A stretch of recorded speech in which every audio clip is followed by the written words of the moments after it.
Երկու տարի անց Նավասարդյանի վերջին հրապարակային ելույթից Երևանի արխիվի առանձին սենյակում հայտնաբերվեց փոքրիկ ծրար։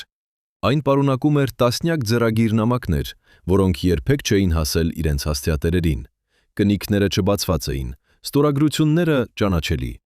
Բայց հենց այդ փակ ծրարում էր թաքնված մի բանալի, որը կարող էր բացահայտել, թե ով իրականում ժառանգեց այն ազդեցությունը, որը տասնամյակներ շարունակ սահմանում էր հայկական քաղաքական լանդշաֆտը։ Եթե դուք պատրաստ եք իմանալ, թե ինչպես են փակ նամակները խոսում ավելի բարձր, քան հրապարակային հայտարարությունները, մնացեք մեզ հետ։ Այսօր մենք կբացենք ծրարը, կընթերցենք տողերը և կբացահայտենք 3 անունը, որոնք հնարավոր է փոխեցին ամեն ինչ, առանց ձայնի, առանց պաշտոնի, առանց հանրային ճանաչողության։ Երևանի պետական արխիվի աշխատակիցը, որի անուն այստեղ չենք հիշատակի անվտանգության նկատառումներից ելնելով, 2019 թվականի մարտին կատարում էր ստանդարտ վերակազմակերպում, հին թղթապանակների տեղափոխություն դեպի թվայնացման բաժին։ Նա նկատեց փոքրիկ ծրարարամատ տուփ, որը գտնվում էր 2 բարձր դասակարանների միջև։ Տուփի վրա 1 տող մատիտով գրված, անձնական, չբացել, 1987։ Արխիվիստը չհասկացավ, թե ինչպես էր այդ տուփը հայտնվել այնտեղ։ Դասակարանի համարը համապատասխանում էր այլ ժամանակաշրջանի, տեղեկագիրը չկար։ Երբ բացեցին, ներսում հայտնաբերեցին 14 կնիքված ծրար, յուրաքանչյուր ծրարի վրա հասցե, ստորագրություն և ամսաթիվ։ Ամենավաղն էր 1985 թվականի հոկտեմբերը, ամենավերջինը 1987 թվականի փետրվար։ Ոչ մի նամակ չէր ուղարկվել։ Առաջին տեսությունն այն էր, որ Նավասարդյանը պարզապես մոռացել էր դրանք, երկրորդը, որ նա գիտակցաբար որոշել էր չուղարկել,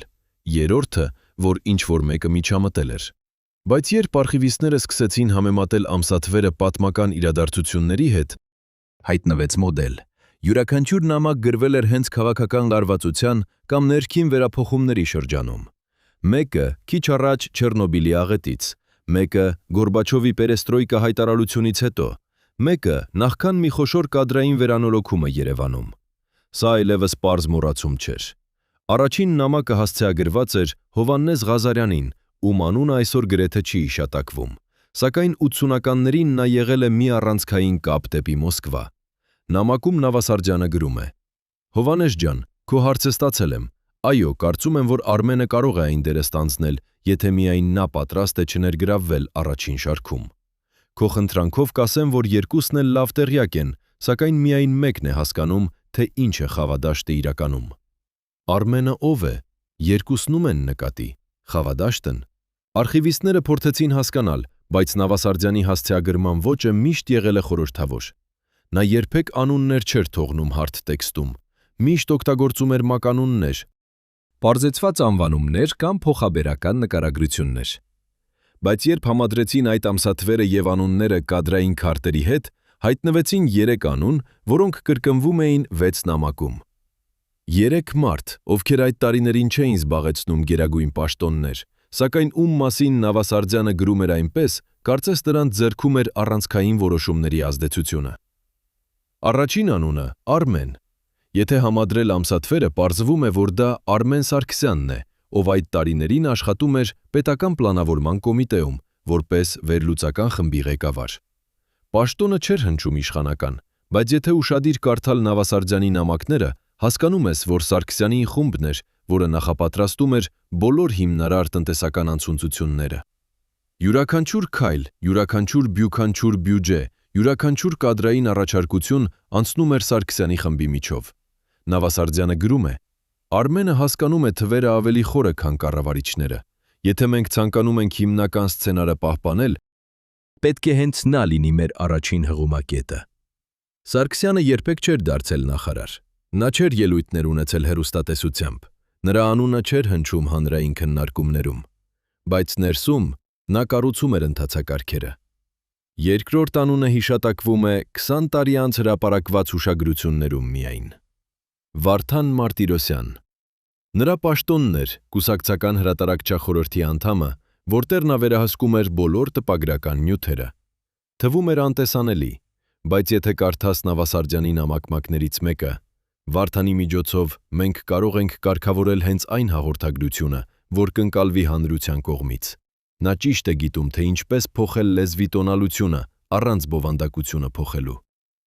Մարտիրոսյանը չէր գրում խոշոր հոդվածներ, նա չէր խոսում ռադիոյով, բայց յուրաքանչյուր հայտարարություն, յուրաքանչյուր պաշտոնական փաստաթուղթ, յուրաքանչյուր անցումային հրահանգ անցնում էր նրա միջով։ Նավասարդյանը նրան անվանում է լեզվի ճարտարապետը։ Եվ եթե վերհիշես այդ տարիներին հրապարակված բոլոր վերափոխման հայտարարությունները, դու կտեսնես մի հսկայական համաձայնություն լեզվի մեջ, բոլորը մի ձայնով, մի տոնով, մի տրամաբանությամբ։ Սա չէր պատահական։ Երրորդ անունը Կարեն Ավագյան։ Նրա մասին տեղեկությունները նույնիսկ ավելի սակավ են, բայց Նավասարդյանի նամակներից մեկում կարդում ենք. Կարենը միակն է, ով պահպանում է կապը 3 շերտերի միջև։ Եթե ինչ-որ մեկը կարող է համաձայնեցնել Մոսկվան, Երևանը և տեղական շրջանները, դա Կարենն է։ Ավագյանը աշխատում էր փոխադրության նախարարության բաժնում, որը թվում էր լիովին տեխնիկական, բայց փոխադրությունը այդ ժամանակներում նշանակում էր տեղաշարժ, լոգիստիկա, կապ, ազդեցության կենտրոններից մինչև ծայրամասային կետեր։ Ով վերահսկում էր փոխադրությունը, վերահսկում էր տեղեկատվության կումեր, տեղեկատվության հոսքը։ Նավասարդյանը գրում է. Կարենը կարող է ապահովել, որ հաղորդագրությունը հասնի հենց անհրաժեշտ տարածքներին, առանց որևէ միջանկյալ աղաղակի։ Երբ արխիվիստները համեմատեցին Ավագյանի գործունեությունը քաղաքական իրադարձությունների հետ, նկատվեց հրաշալի համապատասխանություն։ Յուրաքանչյուր անգամ, երբ տեղի էր ունենում քաղաքական լարվածություն, Ավագյանի բաժինը ապահովում էր հենց անհրաժեշտ նախապայմանները, կամ փակելով որոշակի ճանապարհներ, կամ արագացնելով կապերը դեպի անհրաժեշտ կետեր։ Սա չէր պատահական։ Երբ ընթերցում ես բոլոր 14 նամակները միասին, ստացվում է պատկեր։ Նավասարդյանը հանդիսանում էր կենտրոնական մոտիվացիոն առանցքը։ Նա չէր կառավարում ուղղակիորեն, նա ուղղորդում էր։ Սարգսյանը պատրաստում էր վերլուծությունը, տնտեսական հիմնավորումները, մոդելները։ Մարտիրոսյանը ձևափոխում էր հաղորդագրությունը, որպեսզի այն լինի ընկալելի, համաձայնեցված, անվտանգ։ Ավագյանը ապահովում էր կատարումը, տեղեկությունը, շարը, շարժը, ռեսուրսների բաշխումը։ Նրանք չէին կազմում պաշտոնական կոմիտե, չկային հանձնաժողովի նիստեր, չկային արձանագրություններ, բայց ամեն անգամ, երբ տեղի էր ունենում մեծ որոշում, նրանց անունները երևում էին անուղղակի մակարդակում։ 1985 թվականի դեկտեմբերին տեղի ունեցավ մի որոշում, որը մինչ այսօր քննարկվում է որպես առանցքային։ Երևանի բյուջեն վերաբաշխվեց այնպես, որ ուժեղացվեցին ենթակառուցվածքային նախագծերը, իսկ սոցիալական նախագծերը սառեցվեցին մինչև հաջորդ տարի։ Հրապարակային քննարկում գրեթե չկար, հանրությունը իմացավ միայն, երբ որոշումն արդեն կայացված էր։ Բայց եթե կարդաս Նավասարդյանի նամակը Սարգսյանին, գրված 3 շաբաթ առաջ. Արմեն ջան, պետք է ապահովել, որ ենթակառուցվածքային սցենարը ներկայացվի որպես առաջնահերթություն։ Ես գիտեմ, որ սոցիալական շերտը կարող է դժգոհել, սակայն եթե մենք ապահովում ենք Մոսկվայի համաձայնությունը հենց ենթակառուցվածքի մեծացման վրա, դա կլինի ավելի ամուր հիմք երկարաժամկետ կայունության համար։ 3 շաբաթ անց որոշումը ճիշտ այդպես էլ ձևավորվեց։ 1986 թվականի հունիսին տեղի ունեցավ կադրային վերանորոգում կուսակցական կոմիտեում։ 4 խոշոր պաշտոն փոխարինվեցին նոր դեմքերով, որոնցից 3-ը նախկինում չէին դրսևորվել հանրային քաղաքականությամբ։ Երբ հարցրին Նավասարդյանին, թե ինչպես են այդ դեմքերը ընտրվել, նա պատասխանեց ընդհանուր արտահայտությամբ. Մենք փնտրում էինք հուսալիություն, ոչ թե մեծ պաշտոններ զբաղեցրած մարդկանց։ Բայց եթե կարդաս Մարտիրոսյանին հասցե գրված նամակը, Վարդան, անհրաժեշտ է ապահովել, որ այս անձնավորությունները ներկայացվեն որպես բնական զարգացման արդյունք, ոչ մի ակնթարթային փոփոխություն, ամեն ինչ պետք է թվա կանխատեսելի։ Վերանորոգումը անցավ առանց աղմուկի, հրապարակային դժգոհություն գրեթե չկար։ Նորերն ընդունվեցին որպես բնական շարունակություն։ Սա չէր պատահականություն։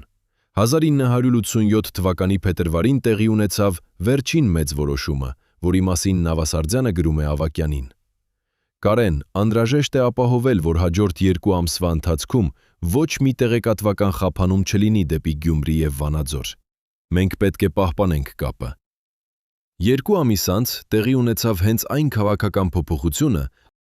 որը հետագայում անվանվեց թիրախային վերակազմավորում։ Կապի պահպանումը նշանակում էր, որ տարածքային շերտը մնում էր համաձայնեցված կենտրոնի հետ, և դարձյալ առանց աղմուկի, առանց դիմադրության։ Մի տեսություն ասում է, որ Նավասարդյանը չուղարկեց նամակները, քանի որ դրանք արդեն իրագործվել էին։ Նամակները եղել են մտքերի ձևավորման գործիք, ոչ թե հաղորդակցության միջոց։ Նա գրել է դրանք, որպիսի ուրվագծի ստրատեգիան, կառուցվածքը, հերթականությունը, իսկ հետո հենց այդ մտքերը փոխանցել է անձամբ, առանց թղթի։ Եթե նամակը արդեն կարդացված է նախքան գրվելը, ուղարկելը անիմաստ է։ Երկրորդ տեսությունը պնդում է, որ Նավասարդյանը գիտակցաբար չէր ուղարկում նամակները, քանի որ ուզում էր թաքցնել իր դերը։ 80-ական թվականներին Մոսկվան շատ զգույշ էր վերաբերվում տեղական առաջնորդների մասին, հատկապես եթե նրանք դրսևորում էին ինքնուրույն քաղաքականություն։ Նավասարդյանը գիտեր, որ եթե նամակները հայտնաբերվեն, դա կարող է դիտարկվել որպես կազմակերպված ենթակառուցվածք, անկախ Մոսկվայից։ Փակ նամակները երաշխավորում էին, որ չկա գրավոր հետք։ Երրորդ տեսությունը ավելի խորն է, ըստ դրա Նավասարդյանը գրել է նամակները ոչ թե որպեսի ուղարկի, այլ որպեսի ստուգի, թե արդյոք նա ինքը հասկանում է ճիշտ։ Գրելը եղել է ինքնաթարգմանության գործընթաց։ Եթե նա կարողանում էր ձևակերպել ամբողջ ռազմավարությունը մեկ նամակում, նշանակում է մտքը պարզ էր, իսկ եթե նամակը չէր հասկացվում նույնիսկ թղթի վրա, նշանակում է ռազմավարությունը դեռ հստակ չէր։ Նա օգտագործել է նամակները որպես կանոնակարգի փորձարկման գործիք։ Երբ Նավասարդյանը հեռացավ քաղաքական առաջին շարքից, նրա անունը դանդաղ իջավ հանրային հիշողությունից, բայց երեքյակը շարունակեց գոյություն ունենալ։ Սարգսյանը դարձավ խորհրդատու, հետագա բյուջետային վերափոխումներում։ Մարտիրոսյանը անցավ կրթական համակարգի վերակառուցման ոլորտ։ Ավագյանը սկսեց աշխատել տեխնոլոգիական ենթակառուցվածքում։ Նրանք երբեք չհայտարարեցին, որ իրենց մեջ կա ինչ-որ հատուկ կապ, չստեղծեցին ֆորմալ կազմակերպություն, բայց եթե վերլուծես 90-ական թվականների սկզբի խոշոր քաղաքական որոշումները, կտեսնես, որ դրանց մեծամասնությունը կրում են նույն ձևավորման տրամաբանությունը՝ վերլուծություն, հաղորդագրություն, կատարում։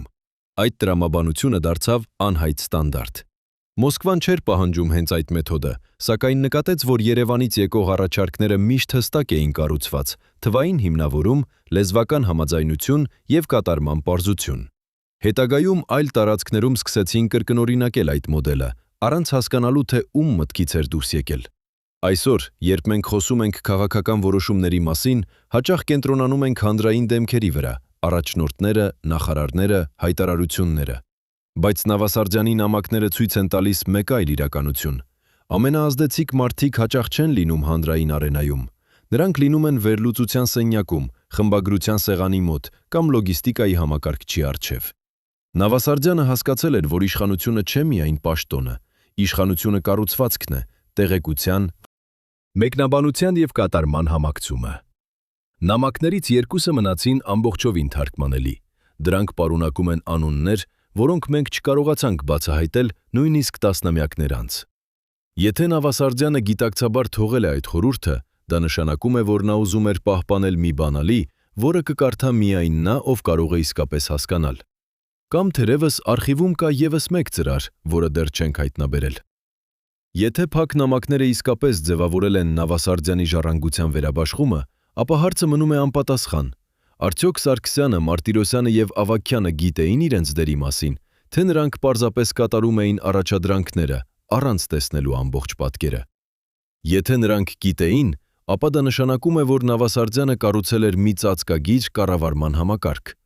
Եթե չգիտեին, ապա դա նշանակում է, որ նրանք եղել են գործիքներ, ոչ թե մասնակիցներ։ Եվ հենց սա է փակ նամակների ամենախորը գաղտնիքը։ Ո՞վ է իրականում գիտակցում, թե ում ազդեցությանն է ծառայում։ Արխիվիստները վերջապես որոշեցին թվայնացնել նամակները և դարձնել դրանք հասանելի հետազոտողների համար, բայց նախքան հրապարակումը նրանք նկատեցին մեկ տող, որը գրված էր ծրարի ներքևում, նույն մատիտով։ Եթե կարդացիր, գիտես արդեն, եթե չգիտես, մի ուղարկիր։ Նավասարդյանը թողել է բանալի, ոչ թե որպեսի բացենք դուռը, այլ որպեսի հասկանանք, թե ովքեր պահում են բանալիները իրենց ձեռքում, առանց երբևէ բացելու դռները հանրային տեսադաշտում։ Հիմա, երբ դուք գիտեք փակ նամակների պատմությունը, հարցը դառնում է անձնական։ Արդյոք քո կյանքում կան մարդիկ, ովքեր ազդեցություն ունեն, սակայն երբեք չեն երևում առաջին հարկում։ Արդյոք դու ինքդ գիտակցում ես, թե ում ազդեցությանն ես ծառայում։ Նավասարդյանի փակ ծրարը մի հիշեցում է, որ իշխանությունը չի չափվում միայն հանրային պաշտոններով, այն շատ հաճախ թաքնված է վերլուծության սենյակում, խմբագրության սեղանի մոտ և կապի ցանցերի ետևում։ Եվ եթե դու ուզում ես իմանալ, թե ով իրականում կառավարում է որոշումները, մի փնտրիր հանրային ելույթներում, փնտրիր հենց այնտեղ, որտեղ չեն խոսում։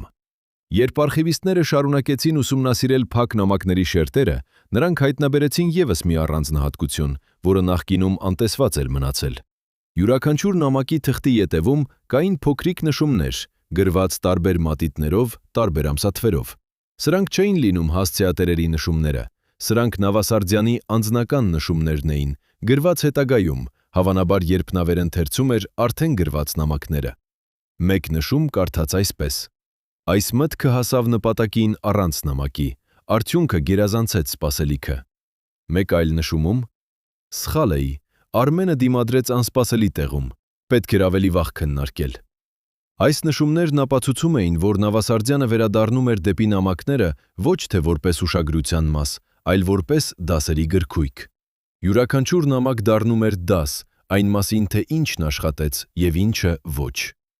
Արխիվիստները որոշեցին վերլուծել այդ նշումները և համեմատել դրանք իրական քաղաքական իրադարձությունների հետ։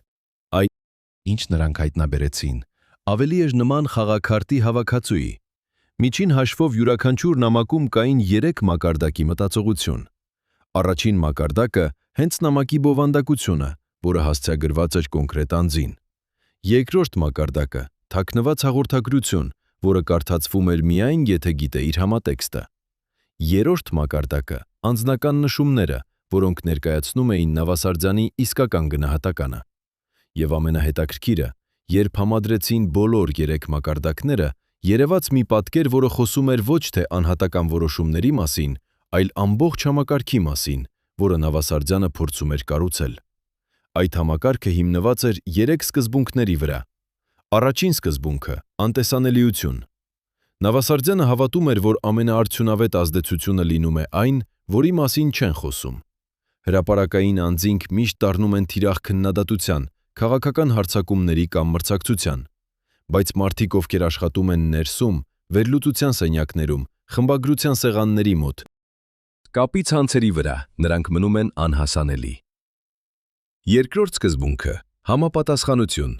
Յուրաքանչյուր որոշում պետք է համապատասխաներ ընդհանուր ուղղությանը, սակայն ներկայացվի որպես անկախ քայլ։ Սա ստեղծում էր տպավորություն, որ ոչ մի կենտրոնական ուղղորդում չկա, սակայն իրականում ամեն ինչ շարժվում էր դեպի մեկ ընդհանուր նպատակ։ Երրորդ սկզբունքը՝ կրկնակիություն։ Նավասարդյանը միշտ ապահովում էր, որ յուրաքանչյուր առանցքային ֆունկցիա ունենա առնվազն 2 անձ, ով կարող է կատարել այն։ Սա երաշխավորում էր, որ համակարգը չի կախված մեկ անհատից։ Եթե Սարգսյանը խնդիր ունենար, կային այլ վերլուծաբաններ։ Եթե Մարտիրոսյանը չէր կարողանում շարունակել, կային այլ խմբագիրներ։ Համակարգը պետք է լիներ ավելի կայուն, քան նրա մասնակիցները։ Երբ արխիվիստները վերլուծեցին այս 3 սկզբունքները և համեմատեցին դրանք Նավասարդյանի անձնական նշումների հետ, նրանք հասկացան, որ փակ նամակները եղել են ոչ թե պարզապես հաղորդակցության միջոց, այլ համակարգի ստեղծման ձեռնարկ։ Յուրաքանչյուր նամակ սովորեցնում էր մեկ դաս, յուրաքանչյուր անձնական նշում գնահատում էր դասի արդյունավետությունը, և երբ համադրեցին բոլոր դասերը, ստացվեց ամբողջական գիտելիք այն մասին, թե ինչպես կառուցել քաղաքական ազդեցություն առանց հանրային տեսանելիության։ Բայց մնում էր մեկ հարց, որին պատասխանել չէին կարողանում նույնիսկ ամենաուշադիր արխիվիստները։ Ինչու Նավասարդյանը թողեց այս ամենը արխիվում։ Ինչու նա չկրակեց այդ նամակները, չտեղափոխեց դրանք անվտանգ վայր կամ չփոխանցեց վստահելի մարդուն։ Առաջին հիպոթեզն այն էր, որ նա պարզապես ժամանակ չէր ունեցել։ Նամակների վերջին ամսաթիվը 1987 թվականի փետրվար կանխում էր խոշոր քաղաքական փոփոխությանը։ Հնարավոր է, որ Նավասարդյանը պլանավորել էր վերադառնալ դեպի ծրարը, բայց իրադարձությունները զարգացել էին շատ արագ։ Երկրորդ հիպոթեզը պնդում էր, որ Նավասարդյանը գիտակցաբար թողել էր այդ ծրարը որպես ժամանակային կապսուլ։ Նա գիտեր, որ ինչ-որ օր, ինչ-որ մեկը կգտնի այն, կնկատի այն և կհասկանա հաղորդագրությունը։ Երրորդ հիպոթեզը խոսում էր փորձարկման մասին։ Նավասարդյանը թողել էր ծրարը, որպեսզի տեսնի, թե արդյոք համակարգը, որը նա կառուցել էր, աշխատում է նույնիսկ առանց նրա անմիջական մասնակցության։ Եթե նամակները երբևէ չեն հայտնաբերվում, դա նշանակում է, որ համակարգը կատարյալ է ինքնակայուն։ Եթե նամակները հայտնաբերվում են, բայց չեն հրապարակվում, դա նշանակում է, որ ովքեր գտել են դրանք, հասկանում են նրանց արժեքը։ Եվ եթե նամակները հրապարակվում են, ապա դա դառնում է դաս հաջորդ սերնդի համար։ Արխիվիստները չէին կարող հաստատորեն կանխորոշել, թե որ հիպոթեզն է ճիշտ, բայց երբ նրանք որոշեցին հետագայում հարցազրույց վերցնել այն մարդկանցից, ովքեր ուղղակիորեն աշխատել էին Նավասարդյանի հետ, նրանք հայտնաբերեցին մեկ ընդհանուր մոտիվ։ Բոլորը հիշում էին, որ Նավասարդյանը երբեք չէր տալիս ուղղակի հրահանգներ։ Նա միշտ հարցնում էր. ինչպես կլուծեիր այս խնդիրը, կամ ինչ են հնարավոր արդյունքները, կամ ինչպես կապահովեիր, որ դա աշխատի։ Նա սովորեցնում էր մարդկանց մտածել ինքնուրույն, բայց միշտ ուղղորդում էր մտածողության ուղղությունը։ Սա ստեղծում էր կիսագիտակցված համակարգ, որտեղ յուրաքանչյուր մասնակից չգիտեր ամբողջ պատկերը, բայց հասկանում էր իր դերը։ Մեկ նախկին աշխատակից հիշում էր. երբ Նավասարդյանը խնդրում էր ինձ մի բան անել, ես միշտ մտածում էի, որ դա իմ սեփական միտքն է։ Միայն տարիներ անց, երբ վերհիշեցի մեր զրույցները, հասկացա, որ նա ինձ ուղղորդել էր դեպի այդ որոշումները, առանց երբևէ հրամայելու։ Սա հենց Նավասարդյանի վարպետությունն էր։ Նա չէր կառուցել կախվածության համակարգ։ Նա կառուցում էր ինքնակառավարման համակարգ, որտեղ մարդիկ գործում էին ինքնուրույն, սակայն միշտ համաձայնեցված ընդհանուր տրամաբանության հետ։ Արխիվիստները նաև հայտնաբերեցին, որ Նավասարդյանը օգտագործել էր մի հատուկ մեթոդ՝ երկակի հաղորդակցություն։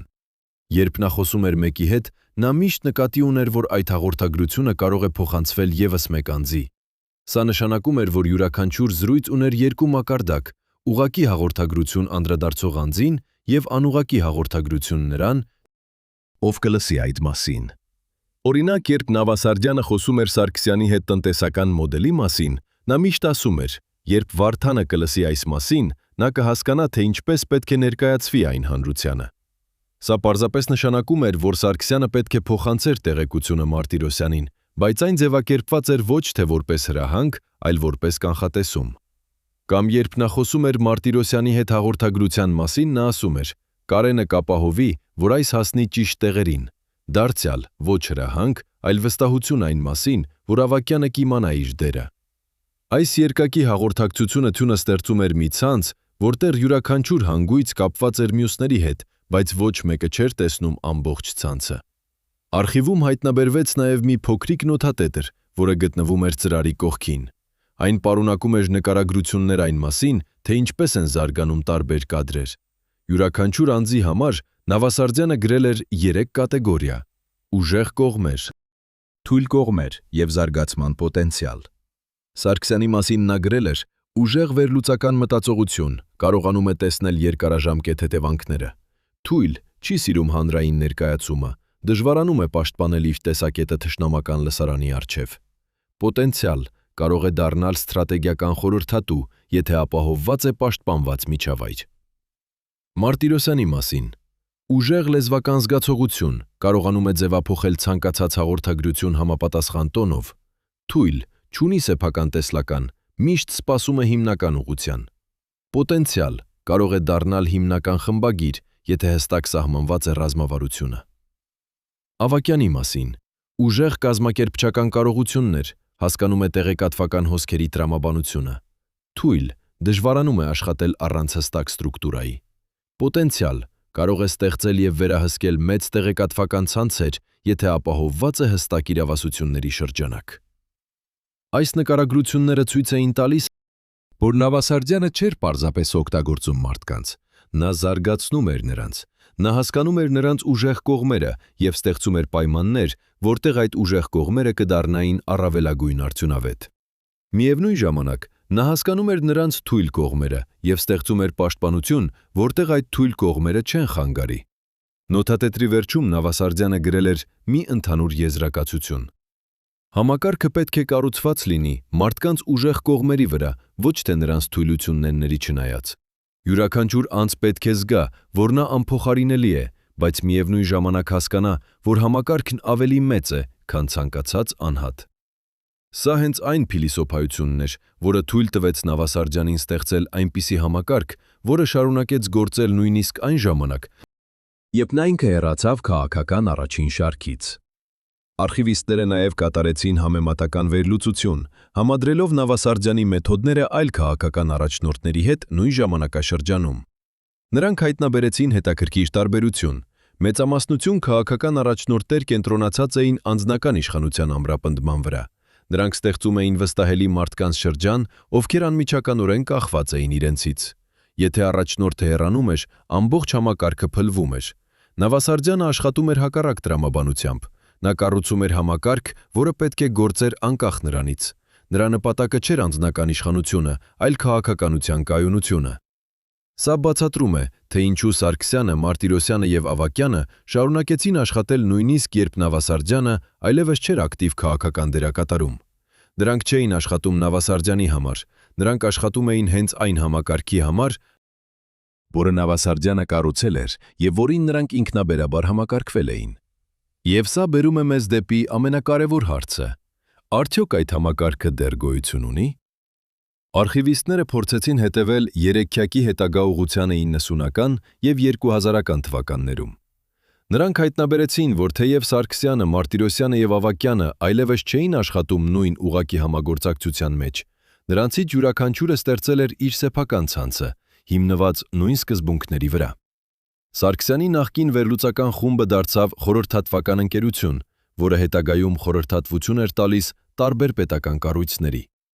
Մարտիրոսյանի նախկին խմբագրական թիմը դարձավ ազդեցիկ հրապարակախոսների ցանց, որը աշխատում էր հանրային քաղաքականության զուտյան ձևավորման վրա։ Ավագյանի նախկին լոգիստիկ բաժինը տարածվեց դեպի տեխնոլոգիական ենթակառուցվածքներ, որտեղ այն դարձավ կարևոր հանգույց տեղեկատվական ցանցերի համար։ Յուրաքանչյուրն իր ոլորտում կրկնօրինակել էր Նավասարդյանի մեթոդը՝ անտեսանելիություն, համապատասխանություն եւ կրկնակիություն։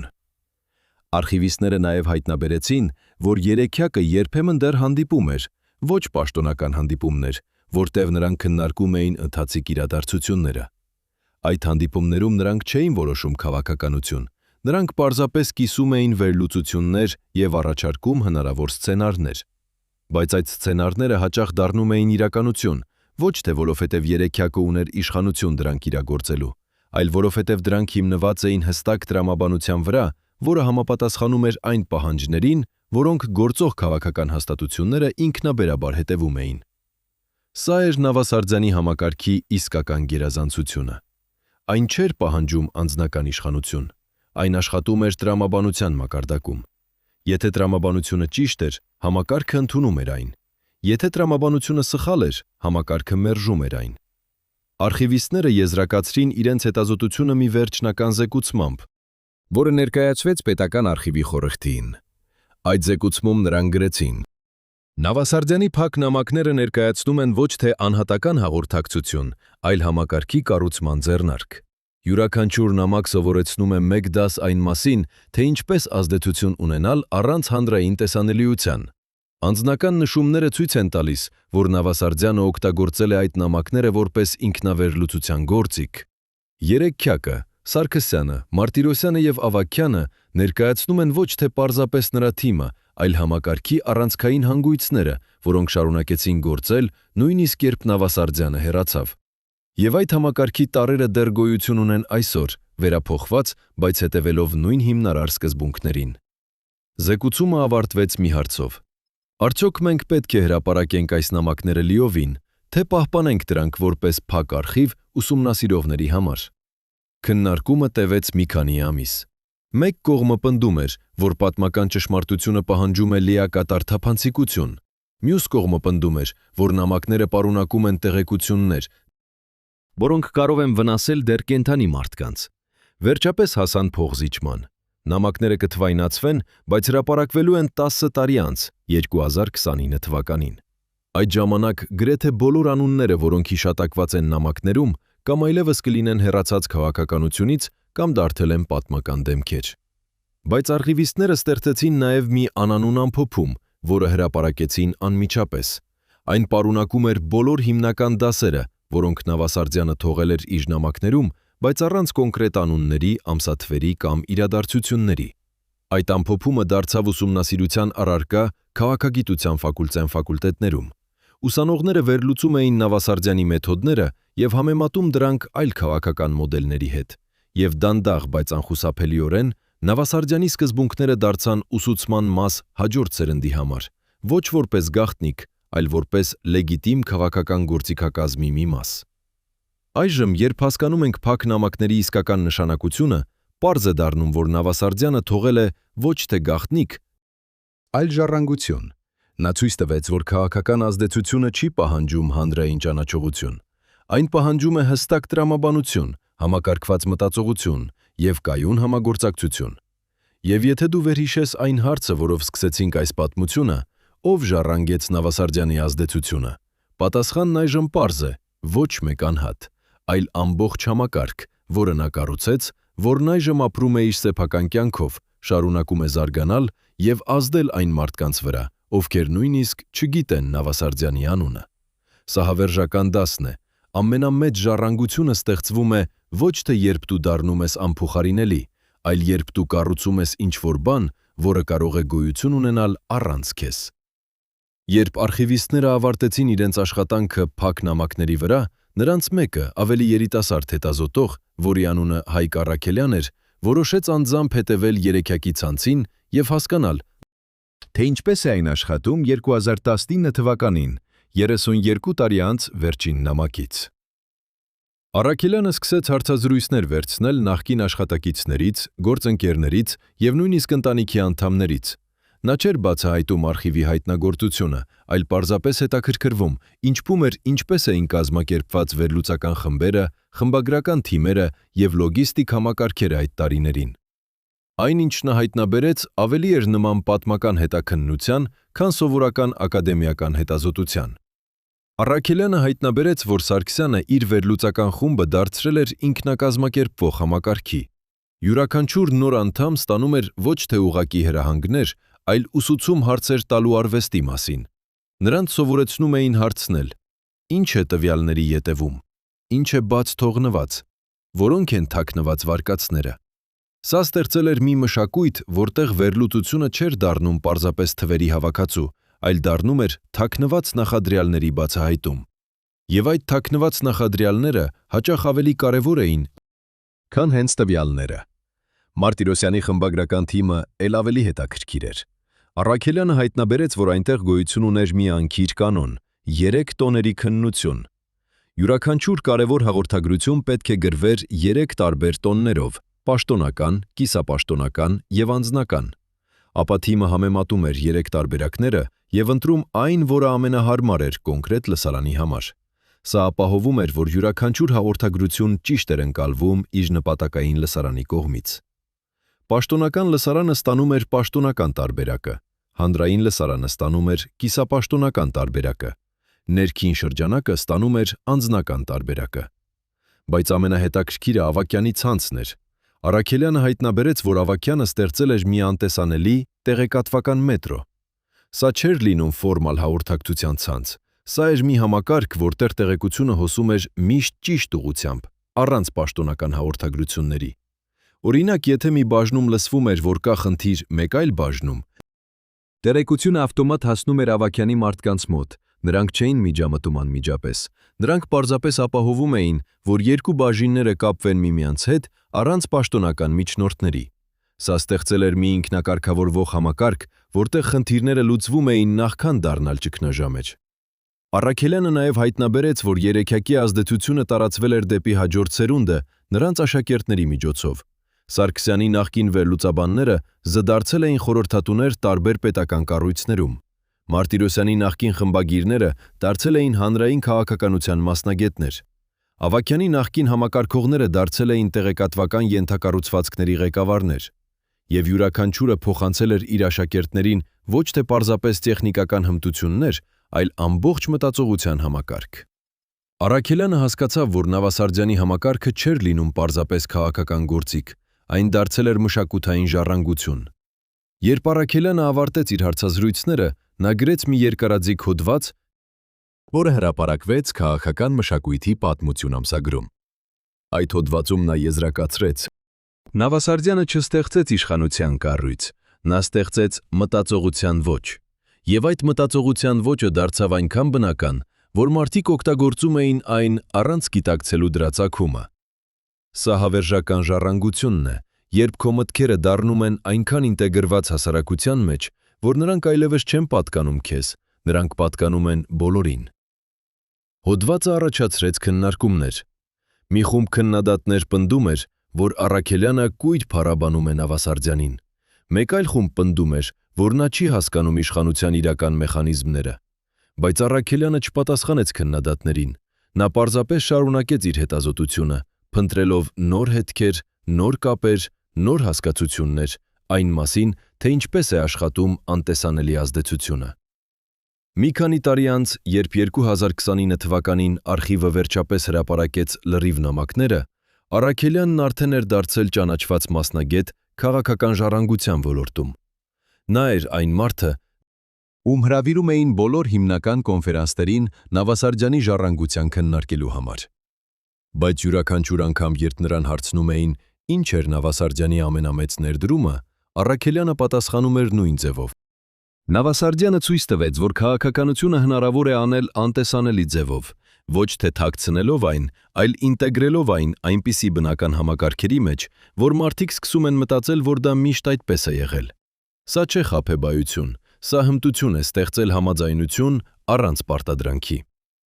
Երբ նամակները հրապարակվեցին, դրանք դարձան ուսումնասիրության առարկա բոլոր հիմնական համալսարաններում։ Ուսանողները վերլուծում էին յուրաքանչյուր նամակը, յուրաքանչյուր անձնական նշումը, յուրաքանչյուր թաքնված հաղորդագրությունը։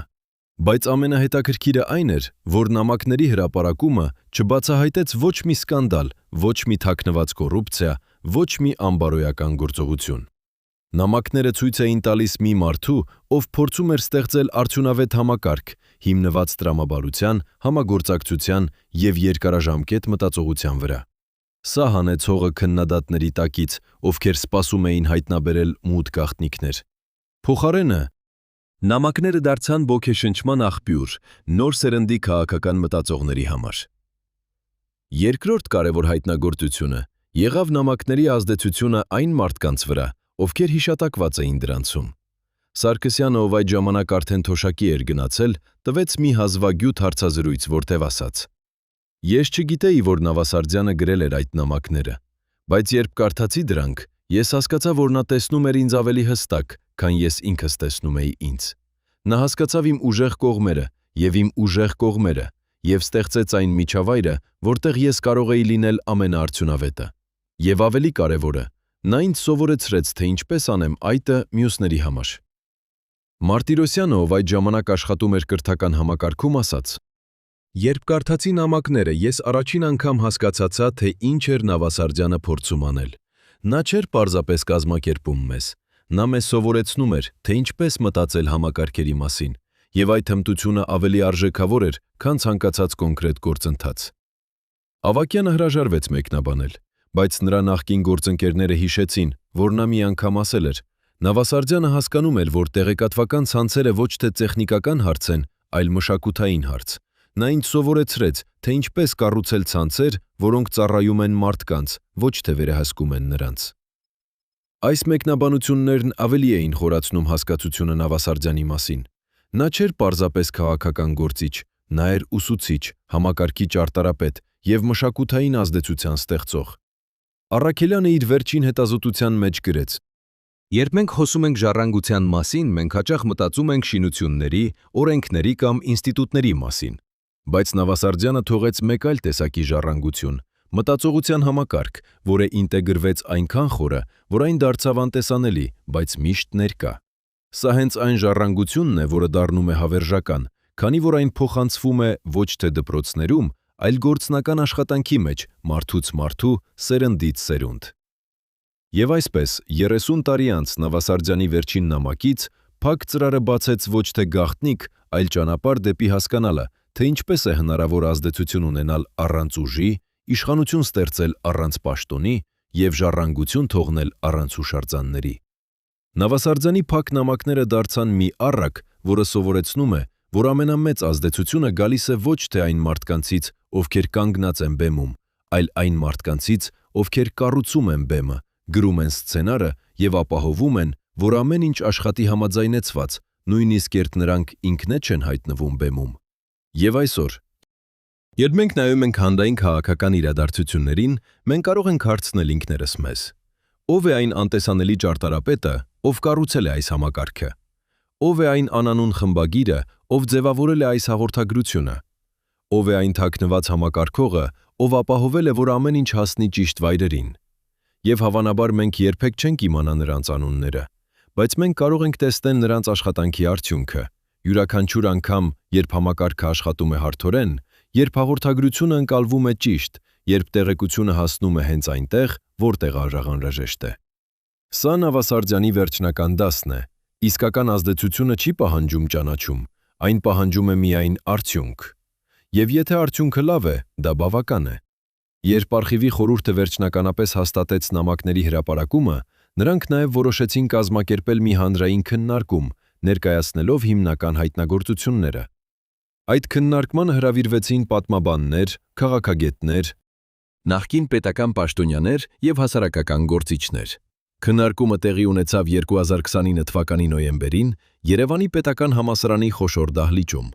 Ավելի քան 300 մարդ էր ներկա։ Առաջին խոսող էր պրոֆեսոր Ռուբեն Մանուկյանը, ով մասնագիտանում էր խորհրդային ժամանակաշրջանի քաղաքական պատմության վրա։ Նա ասաց. Նավասարդյանի նամակները բացահայտում են մի երևույթ, որը մենք հազվադեպ ենք տեսնում պատմական փաստաթղթերում։ Սա ոչ թե իշխանության պարզ պատմություն է, այլ համակարգային մտածողության էվոլյուցիա։ Նավասարդյանը հասկացել էր, որ կայուն փոփոխությունը չի գալիս անհատական հրամաններից, այլ կառուցվածքային տրամաբանությունից։ Նա ստեղծել էր մի մոդել, որը կարող էր ինքնավերարտադրվել։ Եվ սա եղել է նրա ամենամեծ նվաճումը։ Երկրորդ խոսողը էր Մարիամ Գրիգորյանը, սոցիոլոգ, ով ուսումնասիրում էր հասարակական ցանցերի դինամիկան։ Նա ավելացրեց. Այն, ինչ Նավասարդյանը ստեղծել է, շատ նման է այն, ինչ ժամանակակից սոցիոլոգիան անվանում է բաշխված առաջնորդություն։ Սա մոդել է, որտեղ առաջնորդությունը չի կենտրոնացված մեկ անհատի մեջ, այլ բաշխված է ամբողջ ցանցով։ Յուրաքանչյուր հանգույց ունի իր դերը, բայց ոչ մի հանգույց չի կարող վերահսկել ամբողջ համակարգը։ Սա ստեղծում է անհավատալի կայունություն և ադապտացիոն կարողություն։ Երրորդ խոսողն էր Արա Պետրոսյանը, նախկին պետական պաշտոնյա, ով աշխատել էր այդ ժամանակներին։ Նա հիշեց. Ես աշխատել եմ տարբեր կառույցներում 80-ական թվականներին, և ես միշտ զարմանում էի, թե ինչպես են որոշումները կայացվում այնքան արագ և արդյունավետ։ Հիմա, երբ կարդացի նամակները, ես հասկացա, որ դա չէր պատահական։ Կար մի թաքնված կառույց, որը ապահովում էր, որ ամեն ինչ շարժվի ճիշտ ուղղությամբ։ Բայց այդ կառույցը երբեք չէր փորձում վերահսկել ամեն փոքրիկ մանրամասը, այն միայն սահմանում էր ընդհանուր ուղղությունը և ապահովում, որ բոլորը հասկանում են այն։ Քննարկման ընթացքում բարձրացավ մի կարևոր հարց. արդյոք Նավասարդյանի մոդելը էթիկական էր։ Մի խումբ մասնակիցներ պնդում էր, որ այն էր, քանի որ նպատակը երեք չէր անհատական իշխանության ուժեղացումը, այլ քաղաքականության արդյունավետության բարելավումը։ Մեկ այլ խումբ պնդում էր, որ ցանկացած թաքնված ազդեցություն, անկախ նրա նպատակներից, խնդրահատակներից, խնդրահարույց է, քանի որ այն չի ենթակա հանրային հաշվետվողականության։ Առաքելյանը, ով ներկա էր որպես հիմնական հետազոտող, ասաց. Ես կարծում եմ, որ հարցը ավելի բարդ է, քան էթիկական կամ ոչ էթիկական։ Նավասարդյանը աշխատում էր մի համակարգում, որտեղ հանրային թափանցիկությունը սահմանափակ էր։ Նա գտավ ուղի ազդեցություն ունենալ այդ սահմանափակ թափանցիկության մեջ։ Արդյոք սա իդեալական էր։ Ոչ։ Բայց արդյոք սա բարելավում էր որոշումների որակը։ Փաստերն ասում են, որ այո։ Իսկ արդյոք մենք կարող ենք հիմնվել այս մոդելի վրա այսօր, երբ մենք ունենք ավելի մեծ թափանցիկություն։ Սա բաց հարց է։ Քննարկումն ավարտվեց մի ընդհանուր համաձայնությամբ։ Նավասարդյանի փորձը արժեքավոր է ոչ որպես ուղեցույց, որը պետք է կրկնօրինակել, այլ որպես դաս, որը պետք է հասկանալ։ Հետագայում արխիվը հրապարակեց նաև բոլոր նոթատետրերը և անձնական նշումները դիգիտալ ֆորմատով։ Դրանք դարձան հասանելի բոլորին, ով ցանկանում էր ավելի խորը ուսումնասիրել Նավասարդյանի մեթոդները։ Մի խումբ ուսանողներ ստեղծեց անգամ մի ինտերակտիվ վեբսայթ, որտեղ կարելի էր տեսնել բոլոր նամակները, նոթերը և կապերը միմյանց հետ։ Կարելի էր ընտրել մի նամակ և տեսնել, թե ինչ իրադարձություններ էին տեղի ունեցել նախքան և հետո։ Կարելի էր համեմատել նամակի բովանդակությունը անձնական նշումների հետ և տեսնել Նավասարդյանի մտածողության էվոլյուցիան։ Կայքը դարձավ խիստ հանրաճանաչ ոչ միայն Հայաստանում, այլև միջազգային մակարդակով։ Քաղաքագիտության ուսանողներ ամբողջ աշխարհից սկսեցին ուսումնասիրել Նավասարդյանի մոդելը և համեմատել այն այլ քաղաքական համակարգերի հետ։ Մեկ ամերիկացի պրոֆեսոր գրեց մի համեմատական ուսումնասիրություն, որտեղ համեմատեց Նավասարդյանի մոդելը Ռոբերտ Մոզեսի քաղաքաշինական ազդեցության հետ Նյու Յորքում։ Նա եզրակացրեց, որ երկու դեպքում էլ առանցքային էր համակարգային մտածողությունը և երկարաժամկետ տեսլականը։ Մեկ չինացի հետազոտող համեմատեց Նավասարդյանի մեթոդը Դենգ Շիաոփինգի բարեփոխումների հետ։ Նա նկատեց նման սկզբունքներ՝ աստիճանական փոփոխություն, համակարգային ադապտացիա եւ երկարաժամկետ կայունություն։ Մեկ գերմանացի սոցիոլոգ վերլուծեց Նավասարդյանի մոդելը թույլ կապերի տեսության լույսի ներքո եւ եզրակացրեց, որ Նավասարդյանը հասկացել էր, թե ինչպես օգտագործել թույլ կապերը ստեղծելու ուժեղ ցանցեր։ այս միջազգային ուշադրությունը դարձրեց Նավասարդյանի փակ նամակները մի դասական դեպք քաղաքագիտության եւ համակարգային մտածողության ուսուցման մեջ։ 10 տարի անց 2039 թվականին արխիվը կազմակերպեց մի հատուկ ցուցահանդես նվիրված Նավասարդյանի ժառանգությանը։ Ցուցահանդեսը ներկայացնում էր բնօրինակ նամակները, նոթատետրերը, լուսանկարները այդ ժամանակներից եւ հարցազրույցներ նրանց հետ, ովքեր գիտեին Նավասարդյանին անձամբ։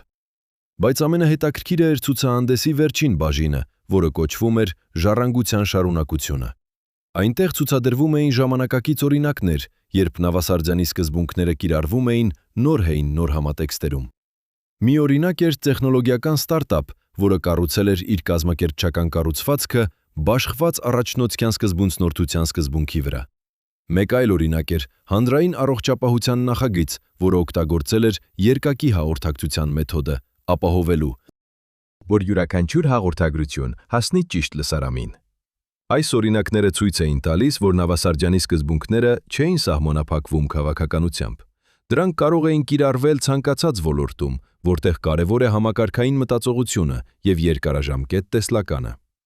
Ցուցահանդեսը այցելեց ավելի քան 10,000 մարդ։ Բազմաթիվ դպրոցներ եւ համալսարաններ կազմակերպեցին էքսկուրսիաներ։ Ցուցահանդեսի ավարտից հետո արխիվը ստացավ հարյուրավոր նամակներ մարդկանցից, ովքեր ցանկանում էին կիսել իրենց սեփական փորձը համակարգային մտածողության հետ։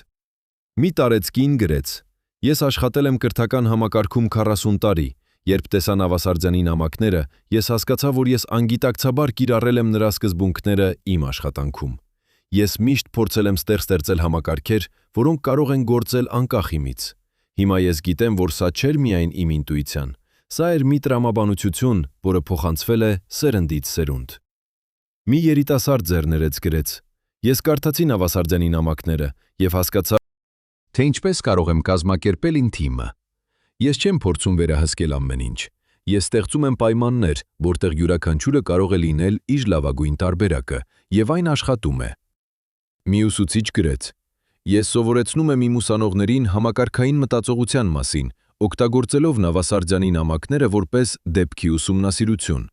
Նրանք սիրում են այն, քանի որ այն ցույց է տալիս, թե ինչպես է հնարավոր ազդեցություն ունենալ առանց իշխանության»։ Այս արձագանքները ցույց էին տալիս, որ Նավասարդյանի ժառանգությունը շարունակում էր ապրել եւ ազդեցություն ունենալ նոր սերնդի վրա։ Այժմ, երբ նայում ենք ետ դեպի փակ նամակների պատմությունը, մենք կարող ենք տեսնել մի ամբողջական պատկեր։ Նավասարդյանը չստեղծեց իշխանության կայսրություն, նա ստեղծեց գիտելիքի ժառանգություն։ Նա չթողեց հուշարձաններ կամ շինություններ, նա թողեց սկզբունքներ եւ մտածողության ոճ։ Նա չպահանջեց ճանաչում կամ փառք, նա պարզապես աշխատեց, ստեղծելով համակարգեր, որոնք կարող են աշխատել առանց նրա։ Եվ հենց սա էր նրա ամենամեծ հաջողությունը։ Քանի որ երբ դու ստեղծում ես ինչ-որ բան, որը կարող է գոյություն ունենալ առանց քեզ, դու ստեղծում ես ինչ-որ բան, որը կարող է ապրել հավերժ։ Փակ նամակների գաղտնիքն այն էր, որ նրանք երբեք իսկապես փակ չէին։ Նրանք միշտ բաց էին նրանց համար, ովքեր պատրաստ էին կարդալ ոչ միայն բառերը, այլև տրամաբանությունը դրանց ետևում։ Եվ այդ տրամաբանությունը շարունակում է ապրել յուրաքանչյուր անգամ, երբ ինչ-որ մեկը ստեղծում է համակարգ, որը ծառայում է մարդկանց, ոչ թե վերահսկում նրանց։ Յուրաքանչյուր անգամ, երբ ինչ-որ մեկը աշխատում է անտեսանելի ձևով ստեղծելու տևական փոփոխություն։ Յուրաքանչյուր անգամ, երբ ինչ-որ մեկը ընտրում է արդյունավետությունը անձնական փառքի նկատմամբ։ Սա Նավասարդյանի հավերժական ժառանգությունն է։ Եվ սա մի դաս է մեզ բոլորի համար։ Հարցը այժմ մնում է, ինչպես կօգտագործենք մենք այս դասը։